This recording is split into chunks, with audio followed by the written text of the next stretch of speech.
안녕하세요 여러분, 똑순이 인사드립니다. 똑순이의 경매 이야기입니다. 와, 벌써 계절이 벼가 누렇게 익어갈 만큼 가을이 깊어졌는데요. 이러다가 후딱 겨울이 오겠죠. 오늘 소개시켜드릴 물건지 주변의 모습이고요. 이런 농경지와 작은 동네 언덕배기 산들, 마을들이 모여져 있는 그런 동네이고요. 오늘 소개시켜드릴 물건은 계획관리지역 내에 대지가 무려 240평입니다. 대지의 규모가 상당한데요. 주택 또한 2층 단독주택으로 무려 60평 정도가 되니까 오늘 소개시켜드릴 물건은 스케일이 좀 있는 편이지만 그에 비해서 가격은 무척 착한 가격입니다. 이 길을 쭉 따라가시면 오늘의 물건지가 있고요. 물건지 소개 먼저 해드릴게요. 바로 대지로 들어왔습니다.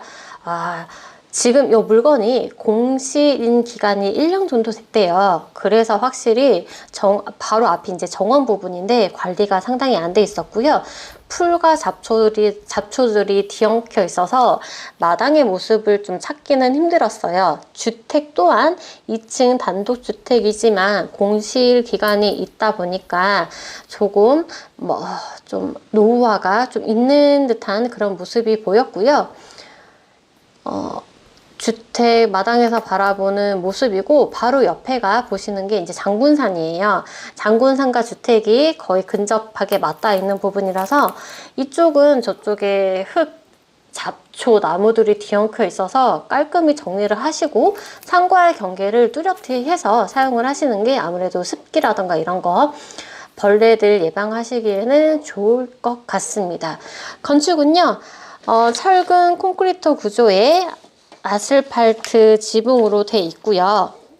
사용 승인일은 2009년 9월달로 건축한 지 약 16년 정도 된 주택이라 보니까 아무래도 연식은 좀 된 편이라서 외관상 보기에는 이게 철근 콘크리트 구조라 무척 튼튼해 보이기는 하겠지만 안에 시설들은 좀 노후화나 좀 촌스러운 인테리어 같은 게 되어 있지 않을까 싶고요.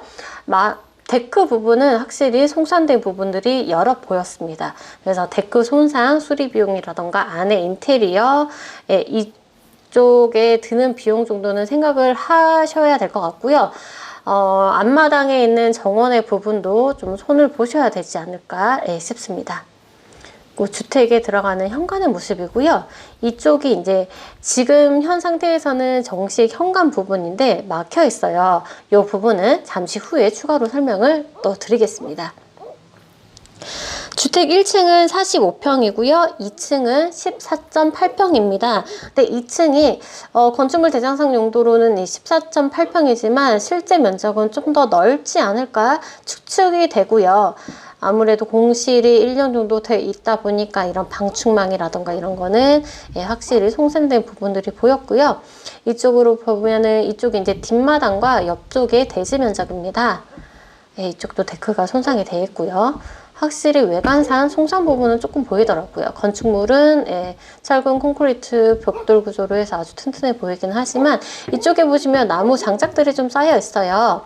뒷마당에 보시면은 굴뚝이 보이더라고요. 그래서 아무래도 안에 화목 난로가 있지 않을까 추측이 되고요. 야외 수도 시설도 설치를 잘 해 놓으셨습니다. 이쪽은 바닥 위에 이제 시멘트 공구리를 해놨기 때문에 아무래도 잡초가 없어서 상태는 꽤 괜찮아 보였고요. 1층의 주택에서는 보기 힘든 이런 아주 큰 문이 있었어요. 그리고 그 옆으로 보일러 연통이 나와 있다 보니까 이쪽에 창고 겸 보일러실이 아닐까 추측이 되고요. 굴뚝 모습 보셨죠? 이쪽에 정화조가 또 설치가 되어 있는 것 같고, 건물 뒷마당에 상과 분리가 되지 않은 저 잡초 부분 청소를 하셔야 될 것 같고 2층의 작은 창은 욕실창이 아닐까 추측이 됩니다. 마침 옆에 거주하고 계시는 사장님께서 나오셔가지고 이 물건에 대해서 추가 설명을 해주셨어요. 대화의 즉슨 현재 이 입구와 옆집의 대지의 경계면에 대해서 근데 이거 지금 분쟁 가로 중에 막은 있다고 게 하시더라고요. 아니 제가 여기는 그냥 이쪽으로 들어가는 거 아니에요? 이게 이 진입로 때문에? 그렇죠. 음. 근데 이걸 막 안 막는 게 아니라 내 땅이니까 누가 됐든 뭐가 됐든. 네네네. 그거 모르고 이거를 이쪽으로 내셨구나. 원래 입구가 이 가운데로 있었던 건데 초창기 때는. 아, 그래요? 네. 근데 왜 이렇게 바꿔놨을까? 이쪽으로 들어가도 충분할 것 같은데 여기- 집이 이렇게 있으니까. 여기 뭐 전에 살던 주인이 문을 일로 내야 뭐 좋다 그랬다고 아, 아 그래서 바꿔 놓으신 네. 거예요? 바꿔놨는데 결론은 망해서 나갔지. 아, 개인 사도로예요. 아 그럼 저 전봇대에서부터 여기 들어오는 진로 자체가 제 사도로가. 아 사장님 사도인 거예요? 네. 일단 사도로는 편입이 돼 있어도 어쨌든 마을길하고 같이 붙어 있으니까 주민들은 다녀야 되니까. 예. 그래서 제가 그 편리까지는 그렇다 내 땅이 여기 있다고 여기다 물다리 칠 수는 없잖아.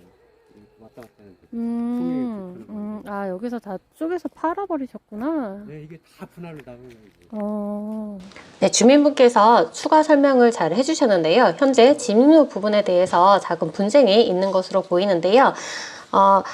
전에 사시던 분이 입구를 변경을 하면서 옆집의 입구를 막는 과정에서 분쟁이 된 것 같으니 낙차를 관심이 있으신 분들은 낙차로에 입구를 원래 있었던 그 대지의 정중앙으로 이동을 하셔서 쓰시면 될 것 같고, 사도 부분을 가지고 있는 소유자분께서는 마을 주민들의 불편을 끼치고 싶지 않아 하셨기 때문에 특별히 이 도로를 막지는 않으신다고 하셨거든요. 그래서 도로는 사용을 하시되 서로에게 피해가 주지 않는 선에서 주차 공간도 마당을 이용을 하시고 집의 입구도 서로에게 통행이 방해되지 않는 선에서 정중앙으로 변경을 하셔서 쓰시면 될 것 같습니다.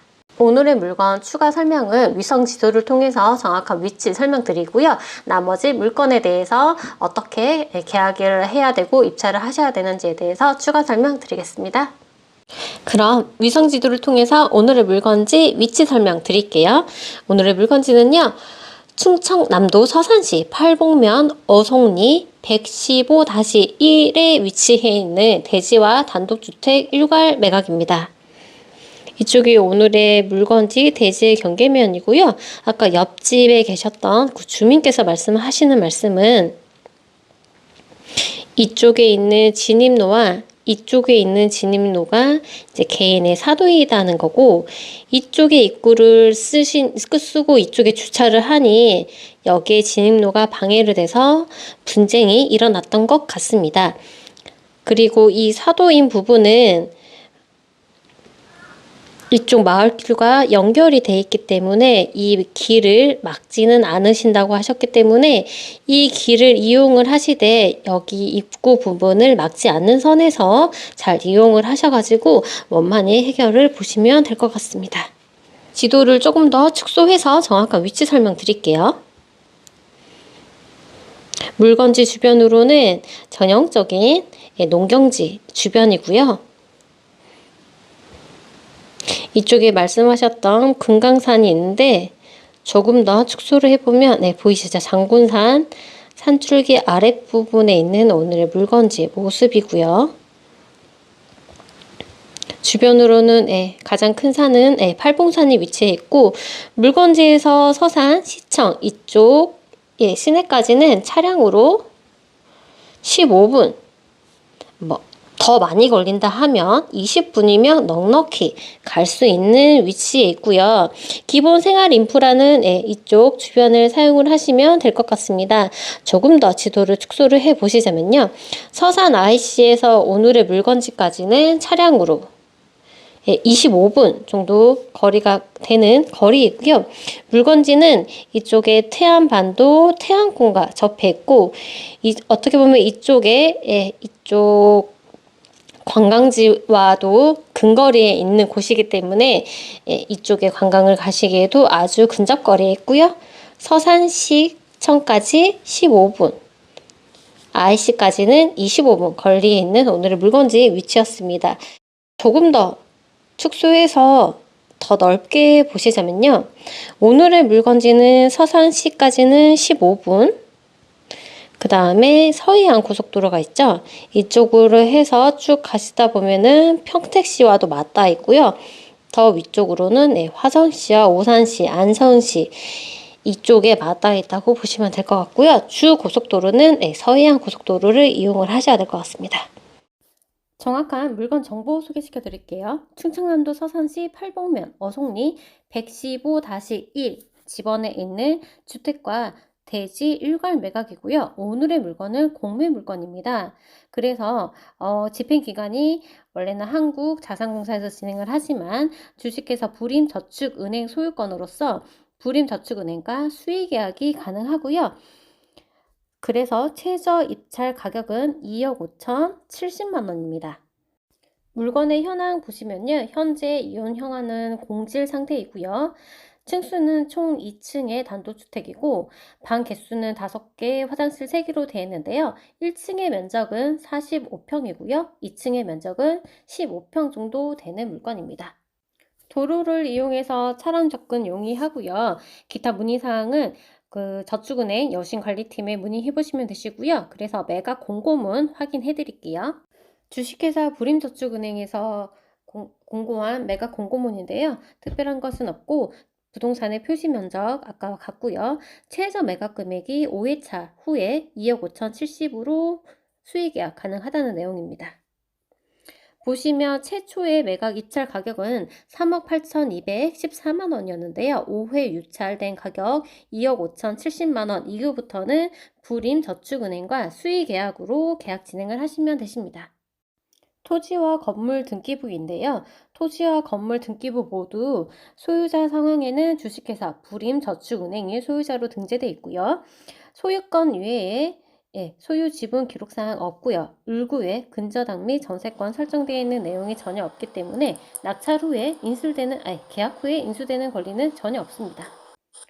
공매 물건은 처음 소개를 시켜드리는 것 같은데 오늘의 물건 어떠셨나요?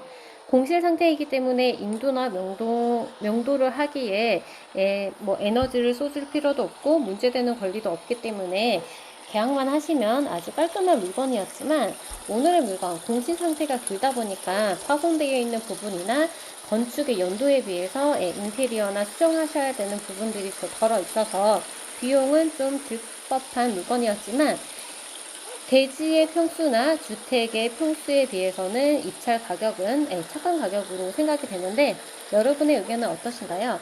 가끔 공매가 어렵다고 느끼시는 분들도 있겠지만 물건에 따라서는 낙찰 후에 인수되는 권리도 없고 공실인 물건 자체는 상당히 매력적인 물건이지 않을까 싶습니다. 오늘의 정보 잘 보셨다면 아시죠 여러분? 구독, 좋아요, 알람 설정 꼭 부탁드리고요. 이 똑순이는 다음에도 좋은 물건 소개로 또 영상 올려드리겠습니다. 감사합니다.